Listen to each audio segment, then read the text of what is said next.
Hello everyone, welcome to today's video where we are going to take a look at game 11 of the World Championship match being played between the current world champion Ding Liren from China and the youngest World Championship challenger Gukesh from India.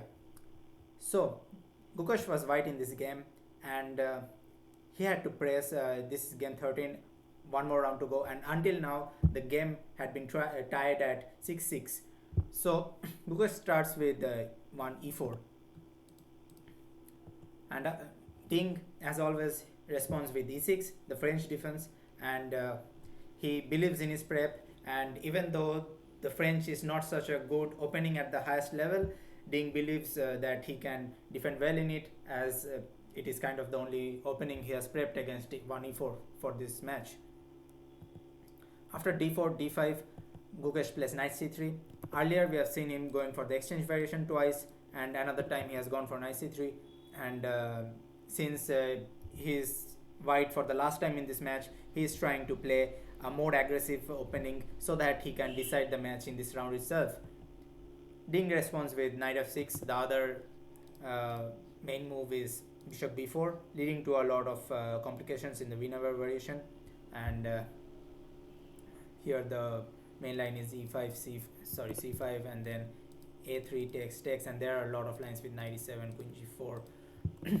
But Ding says, I'm going to go into no such deep theory, I'll just play knight f6. And Gukesh says, okay, I play e5. After knight d7, knight e2, c5, c3, knight c6. Gukesh plays a new move, a3. Now, earlier in the match, in the first round, he has played f4, and Ding thought for around 40 minutes in that position, and he responded with a5. But of course, Ding would be prepared against f4 in this round. So Gukesh plays a new move, a3, and Ding again sinks into a deep thought. And after around 17 minutes, he plays bishop e7. And here, in fact, a5 was the top choice of the engine, but I believe Gukesh would be very well prepared in this line. So Ding plays bishop e7, and Gukesh goes bishop e3, and after knight b6, and the idea is like if dc5 there is knight c4, threatening both the b2 pawn and the e3 bishop, and after the e3 bishop is falling, the d5 pawn is going to fall in the future very soon, and also the e5 pawn is very weak. So of course dc5 would be a very stupid move, so Gukesh goes for knight f4, and after cd4, Ding makes the first mistake in this game. He goes knight c4. And why is this a mistake? Let's understand. This knight went from b8 to d7 to b6 and c4.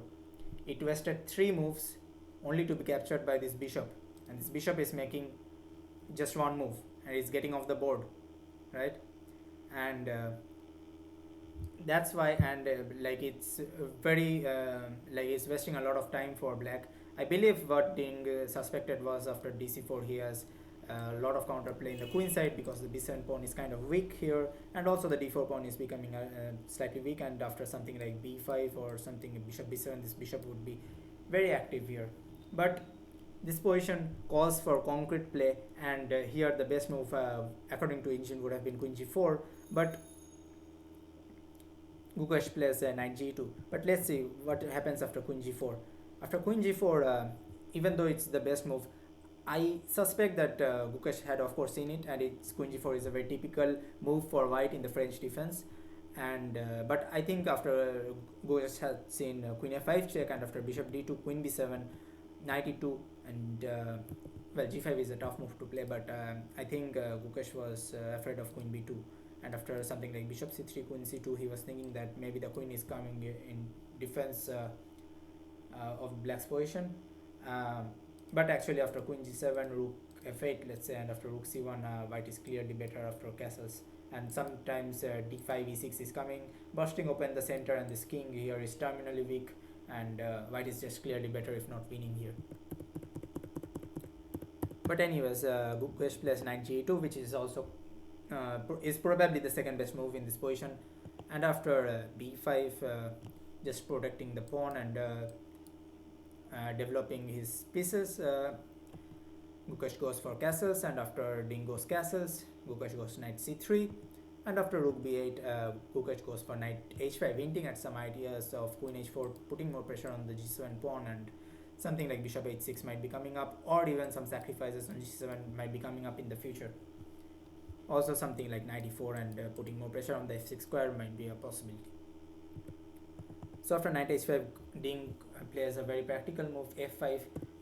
The engine is saying that king h8 is the best move, but after something like queen g4 and knight e4, bishop g5, let's say black is playing something like knight here, then I think already knight e4 is a move, and okay, the d4 pawn might be hanging, you are asking, but after knight d4, let's say rook d1, and this piece is falling, and if not knight d4, something like I don't know, let's say a waiting move like a6, then already I believe bishop g5 is coming, where this is one move made. So after, let's say, rook g8, already I believe bishop g5 is coming, and exchanging this great defender for black, the e7 bishop. And after these pieces get exchanged, these knights are going to stand on g5 and h5 very strongly, and attack on these weaknesses of black. And I think white should be clearly better in that position. And it's practically also very, very easy for white to play that position. But Ding goes f5, and after ef6, bishop f6. Here, well, the time is like Gukesh has also thought for quite some time, and actually I'm very impressed how fast Ding is playing. Like in the opening he's thinking into deep thought, but after the opening phase is over, he's playing relatively more quickly than Gukesh, and hence around the midpoint of the game, around let's say move 15, the time stamps are both almost equal for them. Well, now Ding has 44 minutes and Gukesh has 56, but Gukesh is playing here not the best move. Actually, he was playing queen f3, and I don't know, maybe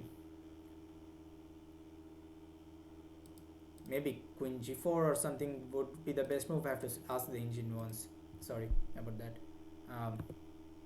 Okay, knight f6, and now, but knight f6 seems kind of helping chess because it gives the opposite color bishops. And now d5, okay, yeah, like the engine is claiming that white should be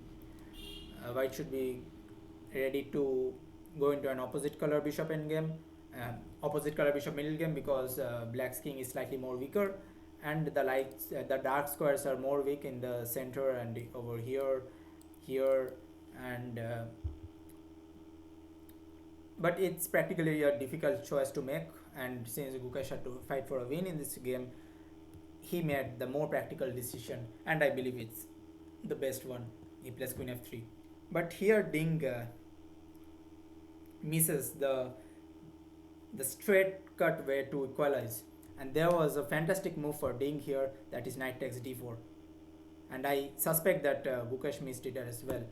Ding comes to this board, he was at the players lounge, and he comes to the board and he sits down and makes this queen e8 move in just 3 minutes, very quickly, and I believe he respected Gukesh's calculation, and he thought that Gukesh has calculated the knight d4 well and it's not working, but actually it's working, since after knight takes f6, okay, queen takes f6 is not working because of takes, and bishop d4 is, the knight is falling, but rook to f6 is the move, and I believe queen g3 was what both Gukesh and Ding had seen. The b8 rook is hanging, and also the d4 knight is hanging after something like rook d1, but actually here is this fantastic move, knight f3 check. The point is, after gf3 there is rook g6 pinning the queen, and if white is playing king h1, there is bishop b7, and the point is, after let's say takes, there is rook takes f3, or even something like bishop f3, and after king g1 there is rook g6, and black is completely winning. So Ding misses this move, and I believe there is some way to save this position for white, because even after queen e4 there is knight f3 check, and the point is, even after this there is bishop g2 and threatening something around this diagonal, and rook g6, but Ding misses this knight d4 resource, and he plays queen e8, which is probably the second best move in this position. But after knight f6, rook f6, Gukesh plays queen e2, and I believe Ding thought that queen e8 is a good move because it forces the knight into taking the bishop on f6, and after rook f6, white has to waste a tempo with queen e2. But the thing is that d5 is always a potential threat for white, and also white's regrouping of his rooks and consolidating his position is much more easier in this position. After queen g6, Gukesh plays f3, creating a nice blockade around the light squares, because after the bishop comes to b7, it is not going to do anything there. So Ding plays rook f8, and after rook d1, Ding plays knight e7. And here Gukesh goes for bishop f4, and Ding plays rook b6, bishop c7. Pretty standard moves here: rook b7, bishop d6, and here Ding is playing rook e8. Like, very nuanced position actually. I suspect maybe the best move here should be something like rook d7, trying to go bishop b7 next, and after, let's say, takes, and I just want to go rook f7 next, and or maybe e5, yeah. But anyways, rook e8 was played in the game, and after bishop e7, which is an inaccuracy, I believe something like knight e4 would have been better, but Gukesh was fearing something like knight d5, and after knight c5, I think white is for choice in this position. Even though like black has his own trumps, like the d5 knight is very strong, but this bishop is doing literally nothing on c8 because this pawn is kind of blockading it. But if you see, this isolated pawn on e6 is very bad for black, but this pawn on d4 is a piece of strength for white, because this bishop, it just aids this bishop, and let's say white is going to play bishop e5 in the next move, and then there is no, like, the bishop is so strong, it's just so much more powerful than its counterpart on c8, right? So after rook e8, Gukesh plays bishop e7, and after rook e7, I suspect Gukesh was trying to say that this knight is much superior than this bishop, and I agree with that view, of course. So after queen e5, Ding plays a6, protecting the d5 pawn, and Gukesh lashes out with d5. After e d5, queen d5 check, Ding plays queen e6. Engine was showing that the best move here is queen rook e6, but that's a very crazy move to play as black, right? So I think queen e6 is pretty much simple. I think bishop e6 was not working for some reason. I'm not so sure why. Yeah, bishop e6 not working because of queen c6, and the point is rook d8 is coming next, and also the a6 pawn is hanging, and let's say if black is playing something like bishop f5, then already rook d8 check is coming, and after something like king f7, I believe something like queen d5 check is working, yeah. And this is a very precarious position for white, for black, sorry. Even something like rook d6 is there. Yeah, rook d6 is more powerful. Knight d5 is coming in next, and black is just busted here in this position. Even after, let's say, bishop f7 trying to protect the 6 pawn like this, there is rook d6, of course. And next maybe knight e4, knight c5 is coming. And you see this the drawback of this move, rook 8 takes e5. It's kind of maybe like this is not possible because the b5 pawn is falling, but this rook e5 rook is 8 e7 move has clear drawbacks because it's weakening the back rank, and that's what exactly Gukesh exploited in this game. After queen e6, Gukesh plays queen c5, and here it's already move number 29, and Ding has to play 12 moves in 11 minutes, and Gukesh has to make 11 moves in 20 minutes. So here we see how Ding defends his position just like an engine, you know. and he is able to keep his nerves so cool, even though he's showing that he's so scared, he's nervous, but his moves are just speaking for themselves. Ding plays here the best move, rook e8, and here Gukesh plays rook d1, even though I suspect the slightly better move would have been rook d6, but I think there is um, not so sure. Maybe queen e3 is the best move here. Yeah, just oh no, queen e3. Then there is rook d8 check, and the c8 bishop is falling. Sorry, and I don't know. Maybe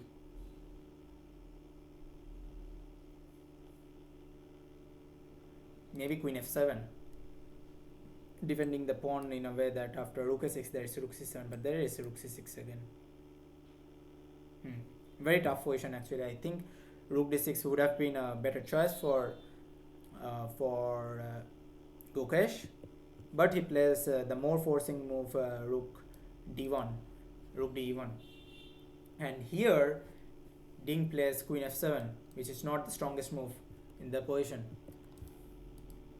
Engine was suggesting the move queen takes e1, and after rook e1 there is this after rook e1 king rook e1 king f2 rook e8 there is this move knight e4, and after rook e7 there's knight e6, threatening both the rook and the bishop, because the queen is also threatening the bishop. Yeah, so black has to play rook e5, and there is this move queen c6, again threatening both the bishop and the rook. And here the only move for black to stay in the game is rook e6, and this is what I think probably Ding has missed, or if not this, maybe after queen d5 there is this move rook d8, and now it's black who's losing, because rook d6 is unstoppable. If queen c5, then I take on d6 with this rook, and black is winning in this position, and it's maybe either it's rook 5 e6 or it's maybe queen d5 rook e d8, which is the move Ding missed in this position. But yeah, it's very very hard to calculate such positions in just when you have less than 10 minutes on clock. So yeah, Ding had 8 minutes, not even 10 minutes. Yeah, so he had to play 11 moves in under 8 minutes, which is like crazy. Yeah, so Ding plays queen f7, and here there is a big decision to be made by Gukesh, right? It's very simple to see that knight e4 is threatening knight d6, and it's kind of when the knight hops onto the d6 square, it's kind of threatening all the 4 pieces of black, which is like so beautiful, like black has 4 pieces in this position, 2 rooks, queen and bishop, and the knight is threatening all of them at the same time. But the question is whether to play knight e4 after rook e8, or whether to play it here itself.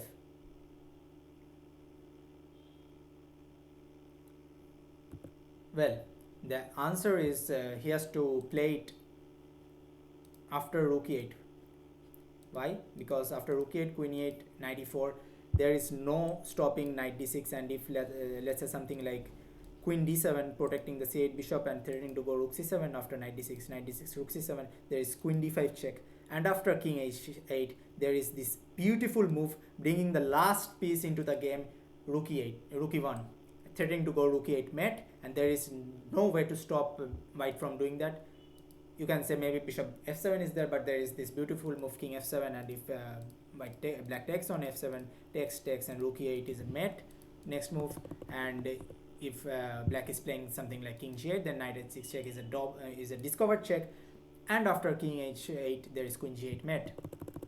Beautiful sequence, but Gukesh missed it, and he had 13 minutes. Maybe he had some time to calculate, but he plays knight e4 in just after 1 minute's thought. So Gukesh misses the momentum of the game. He misses the critical position, and he could most probably have won the match after knight e4, after rook e8 instead of playing knight e4. But he misses it. He plays knight e4, unfortunately. And the point is that after rook f8, black has this excellent move, rook c7. So Ding After knight e4, in 8 minutes, he has to play 10 moves, but he finds rook f8, and after knight d6, he finds rook c7. The point is, after knight f7, you take the queen on c5. This is insane chess. Like, Ding's defense is just next level. Gukesh made one mistake in this game, and Ding capitalized on it, and he defended his position even when he was short on time. Earlier in the match, we had seen how Ding choked. He made a one move knight blunder when he had like 7.5 minutes on clock. But in this game, he defended so well, man. He defended like, oh my god. Ding is back in his form, and it's crazy to see. He found rook f8, knight d6, rook c5, and even after that, it's not over. After queen e5, queen f6, queen d5 check, king h8, rook e5, he finds the great move rook e7, simplifying the position, and after rook e1, rook e5, h6. And it is here when the position settled, and it's kind of nearing a draw. But after queen c5, still some questions, like Gukesh is trying to still ask some questions to Ding. But after queen c5, bishop d7, knight e4, queen f4, he's turning to play queen c5, queen c1 check, and queen b2. The game is kind of over. So after rook e7, bishop f5, very strong move. Maybe even queen c1 check was a possibility, but white take risks on the 40th move. Mind you, rook e7 is the 40th move for Gukesh. He already has 30 minutes more, but Ding has to play one more move to reach the time control to get additional 30 minutes. So he says that no, I don't want to take any risks. I just want to play a safe move and draw the game. After bishop f5, queen d4, Ding plays rook g8, protecting the g7 square because Gukesh was threatening a mate in one move. And after h3, the pieces get dead off on e4, and after c3, forcing some liquidations because after queen c3 takes, this endgame is drawn because rook c4, rook f4, and this pawn is going to fall no matter what. And so Gukesh plays bc3, queen a3, and king g3, queen b3, rook e7, a5. This game is completely drawn, and after the queens get exchanged, and even though Gukesh is a pawn up, there is not much to be done here, because in rook endgames 3 versus 2 on the same side is a very well known theoretical draw, and a pretty easy one at that. So after some moves, the players agreed to a draw. What a game! What a game by both Gukesh and Ding. I mean, yeah. So going over it again, Gukesh plays the Gukesh plays e4. Ding chooses to go for the French defense again, and they play a very sharp opening, and Gukesh is slightly better in this position. Ding misses a clear way to equalize with knight takes d4, but after queen e8, Ding does a pretty good job at kind of equalizing, but here Gukesh was clearly winning after Ding played the slight inaccuracy queen f7, and here Gukesh misses rook takes c8, queen e8, and now knight e4, which is kind of even psychologically speaking, it's kind of like knight e4 is should be the best move, because there are 4 pieces that you can attack after knight d6 here, but rook e8 seems like the more unnatural move, because after rook e8, queen e8, knight e4, you are only going to threaten like 3 pieces here. So it's kind of like knight e4 is the more natural move, but unfortunately for Gukesh, knight e4 is not working. Rook f8, the only move to save the position and the game, and maybe the match even. And after knight d6, rook c7, and excellent defense by Ding in this position. The game ends in a draw, and now the match is tied at 6.5, and tomorrow Ding is going to have the white pieces against Gukesh, and I hope Ding tries to fight for a win here, because but maybe he is just going to take a draw and try to go into the tie breaks. where he's clearly favored. And yeah, uh, we'll wait and watch. I'm very very excited about the last game, and let's see what happens. And yeah, stay tuned for the next game. And if you liked the analysis, check out my video of the analysis of game number 12 in the over here. And if you enjoyed it, hit the like button and hit the subscribe button as well. And goodbye, see you tomorrow. Hare Krishna.